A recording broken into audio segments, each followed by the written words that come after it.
Hello everyone, Ben Williams here from Untitled Chapter Habitat Restoration Enhancement, and here we are back out today doing some fruit tree maintenance this time of the year. This is some great examples of trees that were planted about 7 or so years ago. It's a good thing to do out there with the friends, family, the dog, whatever you might have this time of the year. I got my fiance filming this for me right now, and Bear's doing the miscellaneous cleanup duties for me. So I want to talk about this pear specifically in this example.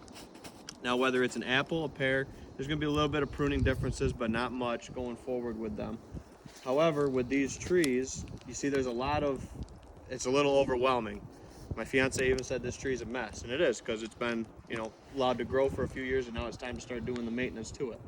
So what we want to do is, no matter if it's like any kind of fruit tree, we want to have good airflow through the tree, no crossing branches, good shape, good form, like we've done on some of the other trees so far today. So for time purposes, I already cut one of the branches out of this. This used to be right here, and it's this branch right here that I'll pull out now. So this branch, very poorly formed. As you can see, the wood's almost a completely different color, not swelled up buds like that that's going to be making fruit production.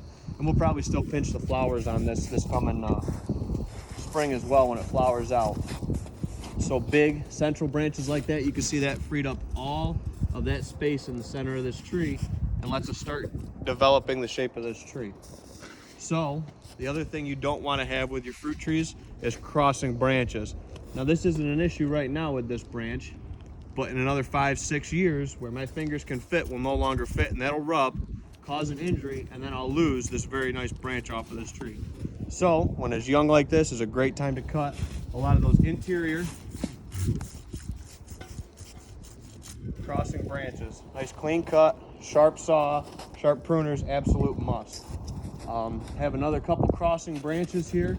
This one you can already see is rubbing right there on that branch. And I'd rather have this branch be a branch going forward than this one right here. So I'm going to take this branch again. This one, because it's a little longer, I'm going to cut it further out, reducing the weight and chance of tearing. Get that out of there. Flip the saw over real quick. I'll give it 1 or 2 swipes on the bottom side of that branch. That way it's a reduction cut kind of style, so we can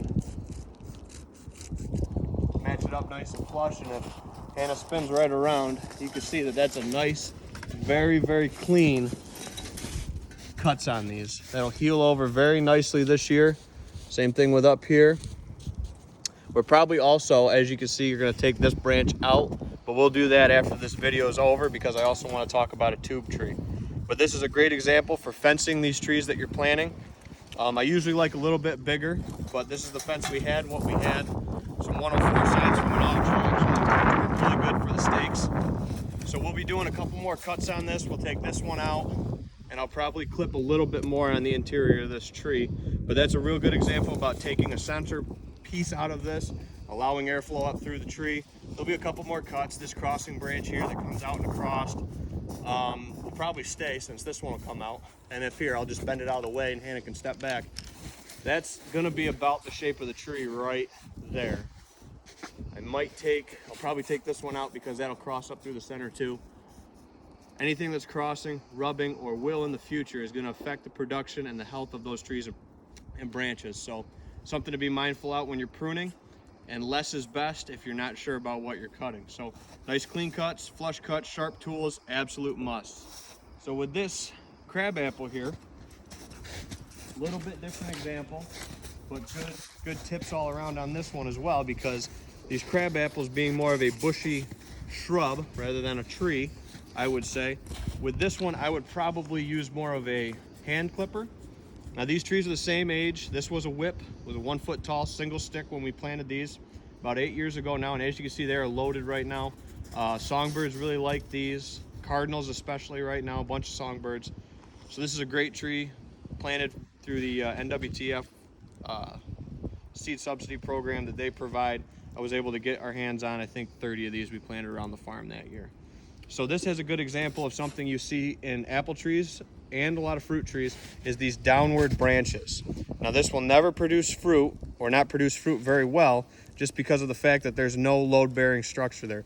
You want nice branching arrangement going forward. So these bottom branches, you can take these right out. And again, here's a good example. This is a crossing branch. This is kind of a healthier branch, I would say. So I'm probably gonna take this one. We'll cut it here, get it out, and then get in nice and tight with our clippers. About the biggest I can do with these, I guess. And then again, the downward facing branches, very good examples of that. Anything drooping, bad shape, it's a good time of the year. Get those out as well. And I took a fair amount out of this side of the tree just because it was poorly branched and forming. And I'll take these down. These tubes will probably come off this year. They'll be ready on this tree at this point. We'll bark guard it so the bucks don't rub it. But yeah, we'll take a few more out of it, I guess. Downward facing branches. Yeah, so all this downward facing branch right here, I don't want these. Or inner ones that are gonna end up crossing here, I don't want them.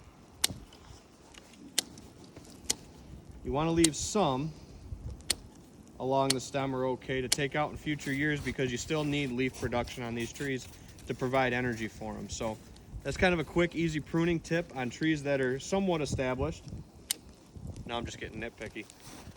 Trees that are starting to get established, it's a great thing to get out here this time of the year. Friends, family, dog out with you, whatever. And get some of these trees pruned up. Downward branches, crossing branches, interior branches, rubbing branches. Great time to get those out of your tree and really start shaping these trees for maximum production, and as well as good structure, so when they do provide that great mast for your wildlife, they don't break and fall over and you have injury. Also, I leave my cuttings right on the ground right now. Great deer browse and wildlife forage. Rabbits get in here too as well and get some of the bark, especially off these fruit trees. So hope you guys like this video. Think critically about the species you're deciding to go with. Make sure you have cross pollinators, good soil conditions, planting it correctly. We'll do more planting videos this upcoming spring, as we got a couple hundred trees to put in this year on our property and at our home. So I hope you guys enjoyed this video. If you like it, give us that thumbs up, drop your comments down below if you got any questions or something you might want to see in a future video. I want to thank you all for tuning in, and I'll catch you all next time here in the field.